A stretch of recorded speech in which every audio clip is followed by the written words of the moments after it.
नमस्कार। मैं प्रोफेसर रामबख्श, भारतीय भाषा केंद्र, जवाहरलाल नेहरू विश्वविद्यालय, नई दिल्ली। आज हम साहित्य का इतिहास दर्शन प्रश्न पत्र के अंतर्गत रामविलास शर्मा की साहित्य इतिहास दृष्टि विषय पर चर्चा करेंगे। इस इकाई के अध्ययन के उपरांत आप मार्क्सवादी इतिहास दृष्टि से परिचित हो सकेंगे, साहित्य इतिहास के संदर्भ में रामविलास शर्मा की मान्यताओं से परिचित हो सकेंगे और उनकी जातीयता की अवधारणा को समझ पाएंगे। रामविलास शर्मा हिंदी के बहुत बड़े आलोचक माने जाते हैं और उनके साहित्य में, उनके लेखन में भाषा विज्ञान, इतिहास, दर्शन, समाज, राजनीति और साहित्य, ये सारी चीजें फैली हुई है। उनका जो लेखन है, उनके लेखन के दो बड़े मुद्दे हैं जो आपस में कई बार टकराते हैं, कई बार एक दूसरे को विकसित करते हैं और कई बार उनमें से नई बातें सामने आती, जिसमें से एक है मार्क्सवादी विचारधारा। वो मार्क्सवाद की परंपरा में दीक्षित है।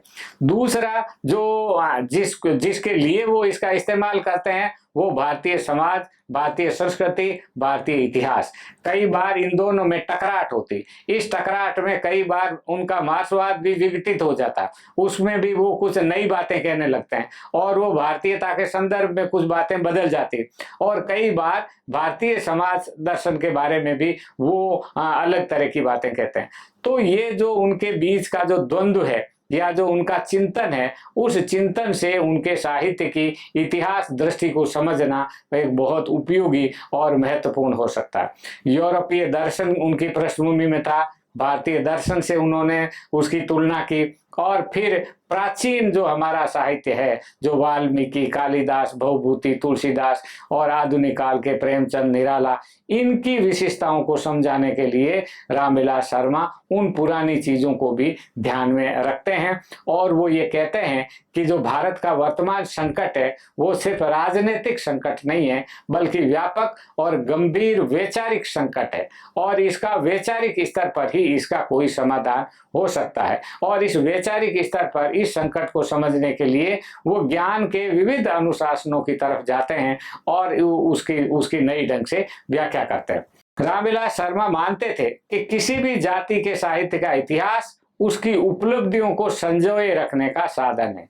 आपकी जाति ने, आपके देश ने, आपके समाज ने जो भी अच्छी अच्छी बातें कही है, वो अच्छी बातें कैसे आपको इकट्ठा याद रहे, इसका जो कार्य है वो साहित्य का इतिहास करता है। आगे बढ़ने के लिए किसी जाति को यथेष्ट ऊर्जा अपने इतिहास से और विशेष रूप से साहित्य के इतिहास से मिलती है। उनकी जो पुस्तक है हिंदी जाति का साहित्य, उसमें हिंदी साहित्य के इतिहास का महत्व नामक अध्याय है। उसमें रामविलास शर्मा ने साहित्य के इतिहास की भूमिका स्पष्ट की। उनके अनुसार अपनी स्मृतियों के सहारे मनुष्य अपने व्यक्तित्व को पहचानता है। इसी तरह साहित्य के इतिहास द्वारा जाति अपने अस्तित्व को पहचानती। हमको हमारी जो अस्मिता है उसका पता हमें इतिहास से चलता है। इस इतिहास के प्रति जागरूकता जाति की जीवंतता का प्रमाण है। वे उसके गठन में सहायक होती है, बाधाओं से जूझकर उसे आगे बढ़ने की प्रेरणा देती है। सामान्य भाषा के व्यवहार से लोग परस्पर भाईचारा का अनुभव करते हैं। साहित्य के इतिहास से लोग एक सामान्य मानसिकता में सहभागी बनते हैं। जाति जिन श्रेष्ठ प्रतिभाओं को जन्म देती है, उनकी सृजनशीलता की अभिव्यक्ति का एक माध्यम साहित्य है, दूसरे भी माध्यम। ये प्रतिभाएं किसी युग में किसी सामाजिक अथवा सांस्कृतिक आंदोलन से जुड़ी हुई होती है। साहित्य की सतत प्रवाहमान धाराओं से कोई भी रचनाकार पूर्णतः तटस्थ नहीं रह सकता। वे उनके निर्माण में सहायक होता है और न केवल सहायक होता है वरन वे उसका अंग होता है। इन धाराओं के, युगों के, रचनाकारों के आपसी संबंधों की पहचान साहित्य के इतिहास से होती है। इन संबंधों को पहचानने का अर्थ है साहित्य और समाज के गतिशील स्वरूप को पहचानना। साहित्य के इतिहास की उपेक्षा करने का मतलब है उन संबंधों को जड़ बना देना, साहित्यिक यथार्थ के वास्तविक स्वरूप की अनदेखी करना। रामविलास शर्मा ने यद्यपि अलग से हिंदी साहित्य का इतिहास नामक कोई पुस्तक नहीं लिखी, लेकिन उन्होंने आचार्य रामचंद्र शुक्ल और हिंदी आलोचना जो पुस्तक है उसमें अपने साहित्य इतिहास संबंधी मान्यताओं को प्रकट किया है। फिर भारतेंदु हरिश्चंद्र पर उनकी किताब है, महावीर प्रसाद द्विवेदी पर है, प्रेमचंद पर है, निराला पर है।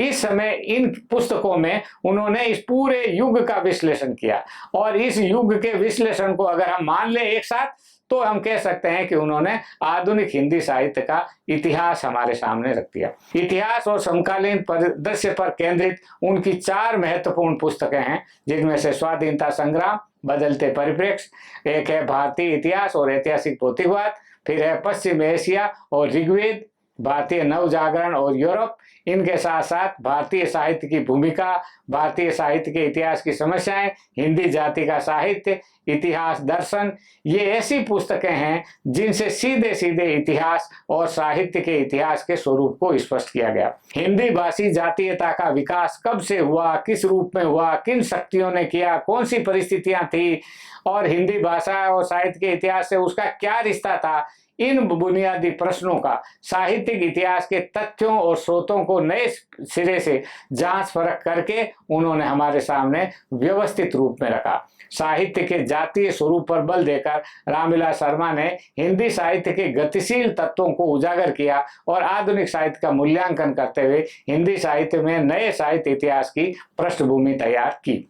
हिंदी साहित्य का इतिहास में जिस प्रकार आचार्य रामचंद्र शुक्ल ने मध्यकालीन हिंदी साहित्य की प्रगतिशील परंपरा का अनुसंधान किया है, उसी धरातल पर रामविलास शर्मा ने आधुनिक हिंदी साहित्य की प्रगतिशील परंपरा का अनुसंधान किया। और ऐसा करते हुए रामविलास शर्मा प्राय लेखक के अंतर विरोधों की तरफ ध्यान दिलाते हैं और उन अंतर विरोधों और युगीन अंतर विरोधों के बीच में कहीं न कहीं साम्य स्थापित करते हैं। रामविलास शर्मा की इतिहास दृष्टि पर कई आरोप लगाते हैं लोग और बहुत सारे आरोप प्रमाण के साथ लगते हैं और कई बार रामविलास शर्मा को पढ़ते समय लगता है कि ये जो आरोप हैं ये सही है, गलत नहीं है। जैसे एक आरोप ये है कि वे इतिहास के पुनर्मूल्यांकन के लिए पहले से ही लक्ष्य तय कर लेते हैं। वो तय कर लेते हैं कि अब मुझे महावीर प्रसाद द्विवेदी को प्रगतिशील सिद्ध करना या मुझको इस व्यक्ति की निंदा करनी, तो वो उसमें से वैसे शोध करके वो तथ्य निकाल देते हैं और इसलिए लोग कहते हैं कि उनकी पद्धति अधिभौतिकवादी या सार संग्रहवादी या अधिकतर जो आरोप होता है वो मनोगतवादी, उनको जो पसंद है वो अच्छा है, वो बड़ा है, जो उनको पसंद नहीं है वो अच्छा नहीं। ये जो धारणा है ये वस्तुगत इतिहास में बाधा है और ये आरोप रामविलास जी पर लगता है। कहा जाता है कि रामविलास शर्मा अपने इतिहास लेखन में अपर्याप्त स्रोतों और तथ्यों के आधार पर सरलीकृत निष्कर्ष निकाल देते हैं, बहुत बार पूरी चीजें नहीं देख पाते। ये ठीक है कि एक इतिहासकार के तौर पर वे प्रस्तावनाएं देते हैं, महावृत्तांत रचते हैं, लेकिन उनके समर्थन में उस तरह के बारीक और गहरे अनुसंधान परक तथ्य नहीं जुटाते जो कि अन्य पेशेवर इतिहासकार जुटाते हैं। लेकिन इसलिए यह आरोप भी लगता। तो रामविलास शर्मा के बारे में एक चीज ये भी कही जाती है कि हिंदी साहित्य के विद्यार्थी उनको साहित्य और समाजशास्त्र के बड़े भारी विद्वान के रूप में प्रस्तुत करते हैं, लेकिन जो इतिहासकार है, जो सामाजिक इतिहास लिखते हैं, समाजशास्त्री है, वो उनके लेखन को बहुत महत्व नहीं देते, क्योंकि उनको लगता है कि जो हमारे इतिहास और समाजशास्त्र की जो मूलभूत बातें हैं वही रामविलास शर्मा में नहीं। इसलिए वो उन पे माने इतिहास और समाजशास्त्र में रामविलास शर्मा पर कोई बहुत ज्यादा बहस नहीं हुई। हिंदी में अलबत्ता वो स्वीकृत है, क्योंकि कुछ बातें बिल्कुल नए ढंग से हमारे सामने रामविलास शर्मा ने इतिहास में रखी, जिसमें से एक बात जो बड़ी महत्वपूर्ण है वो जातीयता का स्वरूप। रामविलास जी ने जातीयता के स्वरूप पर बहुत काम किया और उन्होंने कहा कि भाषा के बिना साहित्य का अस्तित्व नहीं हो सकता और मानव समाज के बिना भाषा का अस्तित्व नहीं हो सकता, और किसी को भी भाषा का साहित्य लिखना हो तो इस विचार करना आवश्यक है कि उस भाषा के व्यवहार करने वाले मानव समाज के गठन का कौन सा रूप है, पूंजीवादी है या सामंती है या कबीलाई। मानव समाज के विकास की अवस्था की जानकारी और समझ के बिना उसकी भाषा के साहित्य का इतिहास नहीं लिखा जा सकता और उस साहित्य की सामाजिक विषय वस्तु का ऐतिहासिक जो महत्व है उसे नहीं निर्धारित किया जा सकता। रामविलास शर्मा का मानना है कि किसी भी भाषा के साहित्य का निर्माण अन्य भाषाओं के साहित्य से नितांत अलगाव की अवस्था में नहीं होता। बहुजातीय राष्ट्रीयता जो हमारे देश में है और उसके साहित्य में देसी भाषाओं की प्रतिष्ठा, ये रामविलास शर्मा की दृष्टि में दो समस्याएं हैं जिन्हें छोड़कर साहित्य का इतिहास नहीं लिखा जा सकता। देसी भाषाओं की प्राण प्रतिष्ठा कैसे की जाए और बहुजातीय जो राष्ट्रीयता है हमारे भारत की, उसकी कैसे विश्लेषण हो। तो रामविलास शर्मा ने भारतीय साहित्य के इतिहास की समस्याएं नामक पुस्तक में साहित्य इतिहास और जातीयता के संबंध पर विचार करते हुए यह सवाल उठाया है कि समाज और साहित्य का इतिहास लिखते समय जातीयता के स्थान पर क्या धर्म और सांप्रदायिक मतों को विवेचन का आधार बनाना चाहिए। उनका मत है कि विभिन्न कलाओं के व्यापक संदर्भ में साहित्य के इतिहास पर विचार किया जाए तो समस्याएं सुलझाने में मदद मिलेगी। हिंदू संगीत और मुस्लिम संगीत जैसे सांप्रदायिक पहचान की जगह हिंदुस्तानी और कर्नाटक संगीत, भारतीय संगीत, ये दो रूप प्रसिद्ध है। भारत में नृत्य के अनेक रूप प्रचलित है, किंतु उनमें भी बौद्ध नृत्य, हिंदू नृत्य या कि मुस्लिम नृत्य जैसी कोई चीज नहीं। हिंदुस्तानी, कर्नाटक, ओडिसी आदि जातीय प्रदेश है और उन प्रदेशों के आधार पर उन नृत्य रूपों का नामकरण किया गया। रामविलास शर्मा ने हिंदी भाषा और साहित्य में जातीयता के स्वरूप से जुड़ी हुई 3 प्रमुख समस्याओं पर विचार किया। एक तो है हिंदी जाति के निर्माण की समस्या, कैसे बनी, फिर जातीय भाषा के रूप में हिंदी का विकास, ये कैसे हुआ, और हिंदी साहित्य के जातीय रूप की समस्या। तो जाति संबंधी इन मान्यताओं के पीछे कुछ लोगों का कहना है कि स्टालिन की स्थापनाओं का उन्होंने उपयोग किया और इस उपयोग के द्वारा उन्होंने कहा कि ये जो है सौदागरी पूंजी का विकास है। सामंतवाद के बाद सौदागरी पूंजी का विकास हुआ और सौदागरी पूंजी के विकास से हिंदी भाषा का एक संबंध है और इसका विश्लेषण उन्होंने भाषा और समाज नामक पुस्तक में किया। औद्योगिक पूंजीवाद और सौदागरी पूंजीवाद है, ये 2 अलग अलग अवस्थाएं, और इसलिए पहली अवस्था में लघु जातियों का गठन होता है और दूसरी में महाजातीय राष्ट्र का। और इसी धारणा के आधार पर रामविलास शर्मा निष्कर्ष निकालते हैं कि भारत में पूंजीवाद आरंभिक अवस्था का प्रारंभ 12वीं शताब्दी से होता है और यहीं से जातीय निर्माण, जातीय भाषाओं का विकास, जातीय साहित्य की रचना का आरंभ हो जाता है। और इसी आधार पर रामविलास जी 12वीं शताब्दी को भारतीय समाज और साहित्य के आधुनिक काल का आरंभ मानते हैं। आमतौर से हमारे यहाँ जो आधुनिक काल है उसका संबंध 19वीं शताब्दी से या 1857 के आसपास या भारत में अंग्रेजी राज की स्थापनाओं से मानते हैं। रामविलास शर्मा इस मत का खंडन करते हैं। वो कहते हैं कि नहीं, अंग्रेजों के आने से पहले हिंदी जाति का निर्माण हो चुका था, बाजार का निर्माण हो चुका था, सौदागरी पूंजीवाद हमारे देश में आ चुका था और हमारे देश में पूंजीवाद लाने के लिए भी अंग्रेजों को आने की जरूरत नहीं थी। इसलिए अंग्रेजों के आने के बाद हिंदी साहित्य का की आधुनिकता का या भारतीय साहित्य की आधुनिकता का प्रारंभ हुआ। इस धारणा का रामविलास शर्मा खंडन करते हैं और वो कहते हैं कि 12वीं शताब्दी से या जिसके थोड़े दिनों बाद में भक्ति काल प्रारंभ होता है, इसलिए वो भक्ति काल को आधुनिक काल का साहित्य मानते हैं, भक्ति काल को वो मध्य युग का साहित्य नहीं मानते। हालांकि कुछ लोगों ने कहा कि फिर वो 200 साल का जो रीति काल आया, आप उसकी कैसे व्याख्या करेंगे। तो इस तरह के कई खामियां रामविलास शर्मा की इस इतिहास दृष्टि में जो भारत के इतिहास से जुड़ी हुई है और हिंदी भाषा के साहित्य के इतिहास से भी जुड़ी हुई है, उसकी तरफ भी हमारा ध्यान जाना चाहिए। कार्ल मार्क्स का जो सिद्धांत है, उस सिद्धांत में आधार और अधिरचना का जो संबंध होता है वो संबंध बड़ा महत्वपूर्ण होता है। मार्क्स के समय से ही विचारकों में बहुत मतभेद रहा। मार्क्स और एंगेल्स ने कहा कि किसी भी समाज का जो आधार है वो उस समाज की उत्पादन पद्धति है और जैसी उत्पादन पद्धति होती है उसी के अनुरूप अधिरचना का निर्माण होता है और इस अधिरचना और आधार के बीच में एक द्वंद्वात्मक संबंध होता है। ये एक मार्क्सवाद की मोटी सी मान्यता है। रामविलास शर्मा ने इस पर टिप्पणी की और बहुत बार मार्क्स की इस मान्यताओं का खंडन किया और उन्होंने कहा कि ये जो है ये सिद्धांत प्रतिबिंबवादी, कार्य कारणवादी तथा नियतिवादी मान्य हो जाता है और इसमें द्वंद्ववाद नहीं। और इसलिए उनकी मान्यता है कि समाज के आर्थिक आधारों को बदलने से साहित्य में सभी तत्व समान रूप से नहीं बदलते। माने आधार के बदलने से अधिरचना नहीं बदलते, विचार मान लीजिए बहुत तेजी से बदलते हैं, लेकिन मनुष्य का जो सौंदर्य बोध है वो बहुत धीमी गति से बदलता है। इसी तरह से मनुष्य की जो संवेदनशीलता है, इंद्रिय बोध है, वो भी बहुत देर बाद बदला। इसलिए रामविलास जी चेतना के 3 रूप मानते हैं विचार, भावबोध और संवेदना। तो ये इंद्रिय बोध जिसे वो कहते हैं, तो इंद्रिय बोध कम बदलता। तो मार्क्स की इस धारणा से रामविलास जी अपनी असहमति व्यक्त करते हैं और असहमति व्यक्त करके इस ओर जाते हैं कि जो है वो साहित्य शुद्ध विचारधारात्मक रूप नहीं है। इस पर भी रामविलास जी के इस मान्यता पर भी आगे चल करके मार्क्सवादियों के बीच में भी बहुत बहस हुई और उस बहस में रामविलास जी इस मध्य पर आते हैं कि साहित्य को हम शुद्ध विचारधारात्मक श्रेणी में नहीं रख सकते, बल्कि वो भाव और इंद्रिय बोध का मामला है और इसलिए आर्थिक संबंधों से भावों का और इंद्रिय बोध का रिश्ता अलग अलग होता है, इसलिए उसे विचारधारात्मक रूपों में नहीं गिन सकते।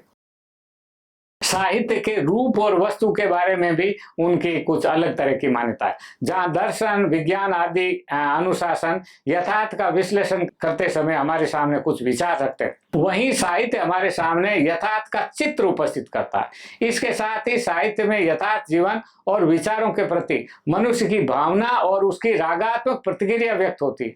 विज्ञान और अन्य अनुशासन साहित्य की विशेषता नहीं आती, वो विशेषता विषय वस्तु के धरातल पर होती, बल्कि साहित्य में जो है वो रूप के धरातल पर होती है और वो रूप विशिष्ट होता है।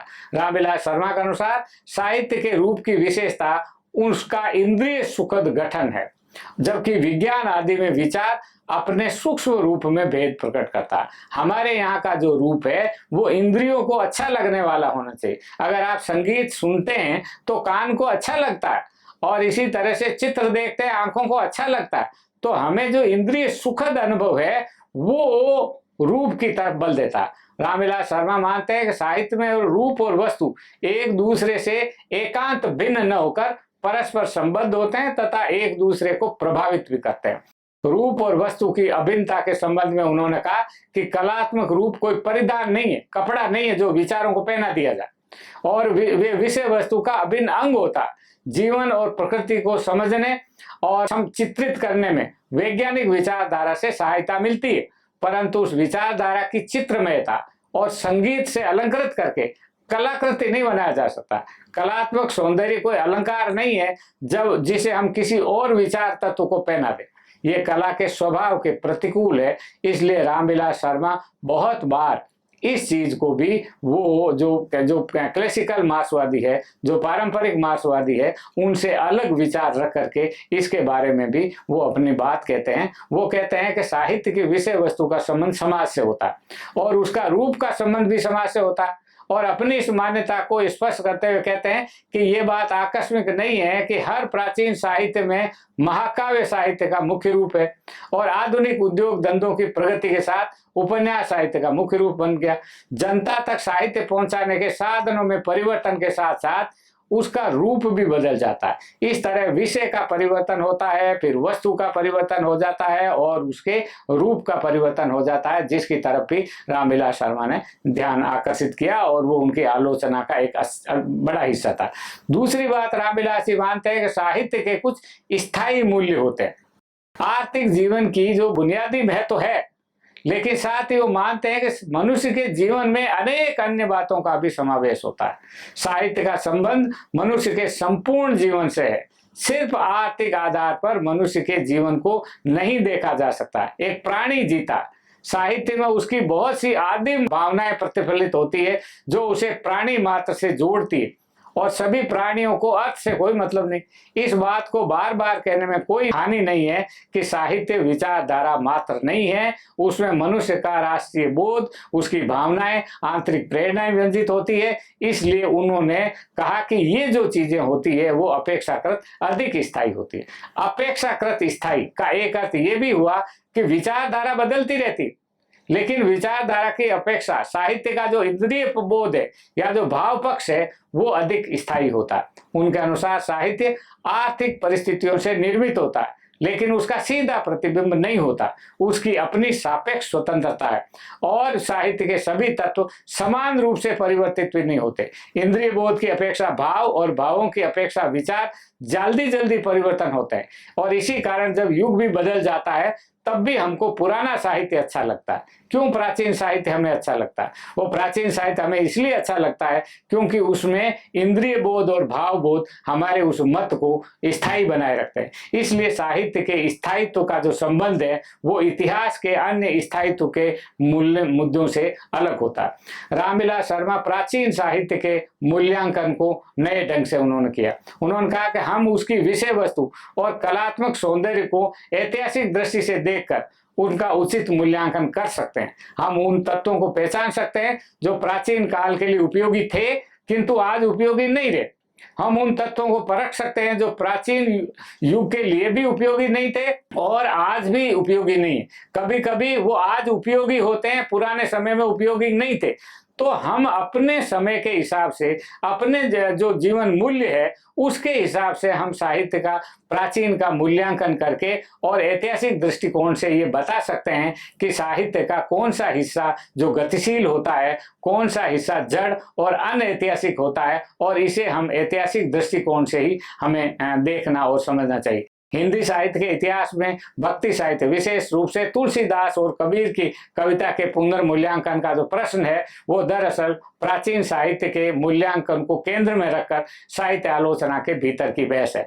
प्राचीन साहित्य के मूल्यांकन में रामविलास शर्मा इस निष्कर्ष पर पहुंचे थे कि मध्यकाल में सामंती आर्थिक ढांचा काफी जर्जर हो गया था, ये टूटना चाहता था। तब इस ढांचे के ही अंतर्विरोध से नया पूंजीवादी समाज जन्म लेना चाहता था। उस ढांचे के भीतर व्यापारियों द्वारा पैदा किए गए पूंजीवादी संबंध जन्म लेने लगे थे। पुराने जनपदों का अलगाव काफी दूर तक हुआ और वे मिलकर एक जाति के रूप में संगठित हुए। भक्ति आंदोलन इस जातीय आंदोलन का सांस्कृतिक प्रतिबिंब था और इस तरह भक्ति आंदोलन के बारे में रामविलास शर्मा ने एक तरह से नए ढंग से उन्होंने बात की कि मलिक मोहम्मद जायसी कुरान के भाष्यकार नहीं है, न कबीर और दादू त्रिपिटकाचार्य, न सूर और तुलसी वेद गीता और मनु स्मृति के टीकाकार है। ये जो चिंतन है हमारा, इस चिंतन से जो रचनाकार है वो अलग है। इसलिए हमारे कोई भी रचनाकार किसी प्राचीन धर्म ग्रंथ पर निर्भर नहीं है। धर्म ग्रंथ अपने ढंग से, और हमें जो है चीजों को अपने ढंग से समझने की जरूरत है। इस ओर रामविलास शर्मा ने अपनी बातें कही। रामविलास शर्मा के अनुसार, और वैसे भी अगर हम परंपराओं का मूल्यांकन करना चाहें तो परंपरा का क्या महत्व? परंपरा अतीत को वर्तमान से जोड़ती है और वर्तमान को भविष्य जोड़ती है। उनके माध्यम से सामाजिक जीवन में निरंतरता बनती है और उस सामाजिक जीवन का स्वरूप निर्धारित होता है। परंपरा और उसे अनुप्राणित जो संस्कृति है वो मानव के सामूहिक अस्तित्व का अविभाज्य अंग होती है। परंपरा से अचानक विलग हो जाना दूरीहीनता की भावना को जन्म देता है। आप एकदम से लगता है कि आप तो सबसे ही कट गए, और न केवल कट गए बल्कि पेड़ के टूटे हुए पत्ते की तरह आप उड़ गए। इसलिए ठीक है कि परंपरा उतार फेंके जा सकने वाले पुराने जीर्ण शीर्ण वस्त्रों की तरह नहीं होती। कपड़ा फट गया तो आपने उसको गिरा दिया, वैसी परंपरा नहीं। किंतु इसका यह भी मतलब नहीं है कि परंपरा अपरिवर्तनशील होती है। परंपरा बदलती है। परंपरा के संबंध में सबसे बड़ी भ्रांति उसे रूढ़ी मान लेना। परंपराएं रूढ़ी नहीं है। परंपराएं सामाजिक परिवर्तनों से असंपर्क नहीं होती और इन कारणों से स्वयं उसके रूप में भी परिवर्तन होता चलता है। एक तरफ जहां नए संदर्भ परंपरा को नए अर्थ देते हैं, वहीं दूसरी तरफ भिन्न परंपरा में भी पारस्परिक आदान प्रदान होता है। ये एक तरह से कहना चाहिए कि निरंतर चलने वाली प्रक्रिया है जिसमें परंपराएं स्वयं समय समय पर अपना मूल्यांकन स्वयं करती है और वो स्वयं अपनी दिशा तय कर लेती है कि हमें कहाँ जाना। ये जो सहज विवेक है, ये सच्ची इतिहास दृष्टि है और इसका आग्रह है कि बदलते हुए सामाजिक परिवर्तन के आलोक में परंपरा का फिर मूल्यांकन किया जाना चाहिए। इसलिए हर बार प्राचीन परंपरा का मूल्यांकन होता है। हर इतिहासकार आगे आने वाला अपने ढंग से उस परंपरा को देखता है। जब मनुष्य का जीवन और उसका समाज सतत परिवर्तनशील है, तब साहित्य के स्थायित्व के लिए हमें शाश्वत सत्य का चित्रण क्यों नहीं करना चाहिए? रामविलास जी ने कहा कि शाश्वत सत्य जैसी कोई चीज होती नहीं। सत्य हमेशा ऐतिहासिक परिस्थितियों से जुड़ा हुआ होता है और इसलिए सत्य हमेशा परिवर्तित होता है। और इसलिए कहते हैं कि प्राय नैतिक मूल्यों को शाश्वत माना जाता है, लेकिन नैतिक मूल्य भी समाज सापेक्ष ही होते हैं। यह एक दूसरा प्रश्न भी हमारे सामने आता है कि यदि साहित्य वर्गों से परे नहीं है तो वर्गहीन समाज में उस साहित्य का क्या महत्व होगा जब किया कि साहित्य यदि किसी विशेष सामाजिक व्यवस्था का प्रतिबिंबन है तो उस व्यवस्था के बदलने पर उसका क्या मूल्य रहेगा। रामविलास जी के अनुसार इसका उत्तर यह है कि समाज का इतिहास उत्तरोत्तर विकास का इतिहास है। अगर विकास क्रम के पिछले तत्वों को हम छोड़ देते हैं तो अगली श्रृंखला जो होती है उसको हम जोड़ ही नहीं पाए। इसलिए वो कहते हैं कि परंपरा और संस्कृति पर्याय नहीं है। रामविलास जी के अनुसार संस्कृति अधिक व्यापक अवधारणा है। परंपराएं किसी भी संस्कृति की बुनावट के लिए आवश्यक है, जरूरी है, किंतु केवल उनसे पूरी संस्कृति नहीं होती। उनके अनुसार आज के शोषित पीड़ित जन यदि नए शोषणहीन समाज का स्वप्न देखते हैं और उसके लिए संघर्ष करते हैं तो वे इसलिए नहीं है कि पुराने मानवतावादियों ने उन्हें उस मंजिल तक पहुंचा दिया जहां से वे अगली मंजिल का सपना देख सके।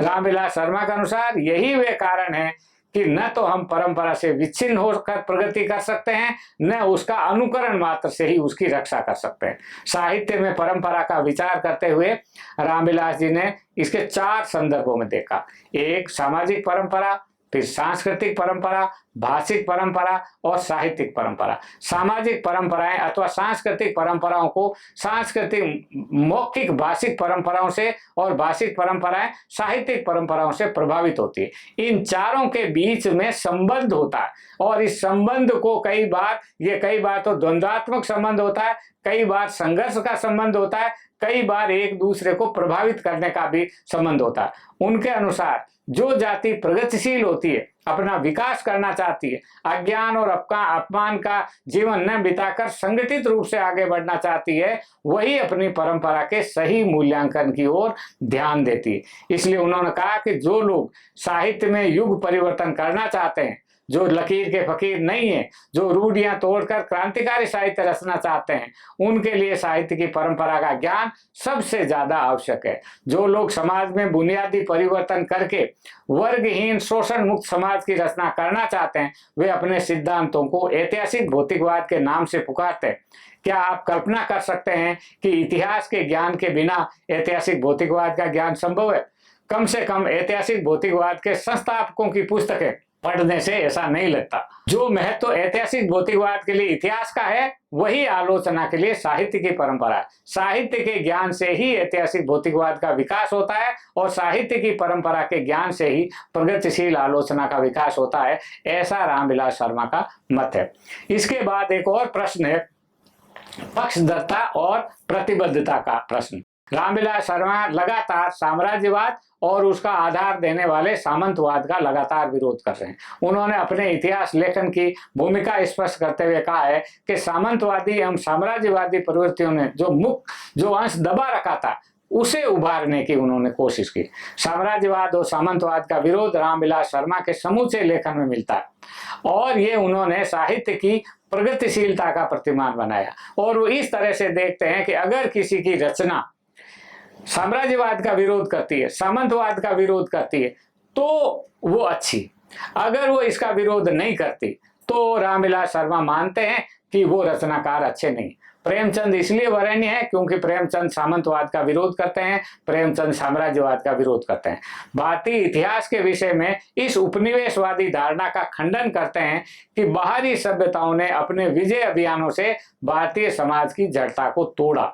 माने अंग्रेजों ने आकर के भारत की जो जड़ता थी उसे तोड़ा और उन्होंने इसका जो है वो खंडन किया, कहा नहीं ये बात सही नहीं है। और उन्होंने तुलनात्मक भाषा शास्त्र जो आया उसके अनुसार लोगों ने बात की। इसलिए रामविलास शर्मा ने भाषा विज्ञान का अध्ययन किया और भाषा विज्ञान का अध्ययन करके वो इस निष्कर्ष पर पहुंचे कि बाहर के लोगों ने आकर के हमको नहीं सिखाया, हम स्वयं अपने अनुभव से चीजों को सीख करके और साम्राज्यवाद का इसका विरोध हम कर सकते हैं।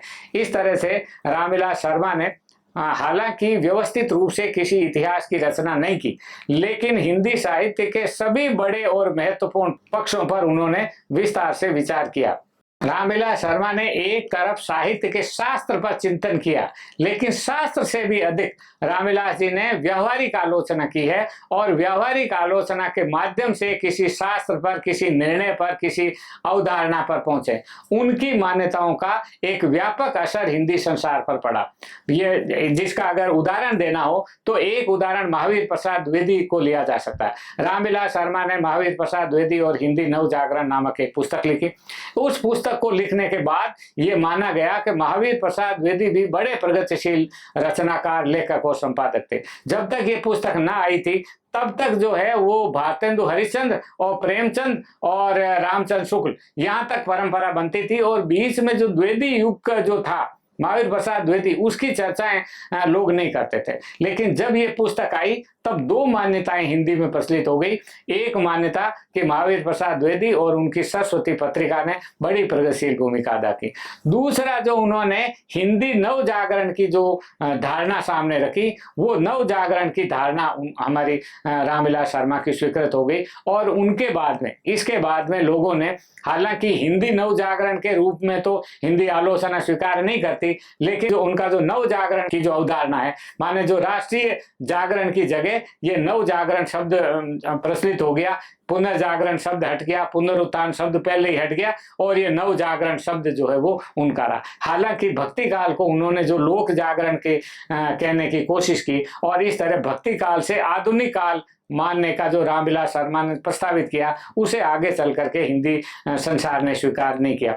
बहुत सारे ऐसे प्रश्न हैं वो जो रामविलास शर्मा ने अपने लेखन के द्वारा हिंदी समाज के सामने रखे, जिसमें से कुछ बातें स्वीकृत हो गई, कुछ बातें स्वीकृत नहीं हुई। लेकिन दो चीजों के बारे में हिंदी संसार बराबर मानते। एक, रामविलास शर्मा बहुत मेहनत से, बहुत अध्ययन से, बहुत परिश्रम से आधुनिक भारतीय समाज, संस्कृति, जीवन और साहित्य का विश्लेषण किया और किसी बड़े विश्वास के बिना इतना श्रम नहीं हो सकता। दूसरी बात यह कि रामविलास शर्मा ने जिन मुद्दों को उठाया, उन मुद्दों पर अपनी राय व्यक्त किए बिना आप हिंदी साहित्य पर आगे कोई बात नहीं कर सकते। इसलिए उनकी जो इतिहास दृष्टि है, हालांकि जिसे हम कह सकते हैं सर्वांग पूर्ण साहित्य दृष्टि नहीं है, इतिहास दृष्टि नहीं है, सब लोग उनसे सहमत नहीं है, बहुत सारे चीजों की असहमतियां हैं। इन असहमतियों के बावजूद रामविलास शर्मा हिंदी के एक महत्वपूर्ण चिंतक, महत्वपूर्ण आलोचक और महत्वपूर्ण साहित्य के इतिहास चिंतक माने जाते हैं।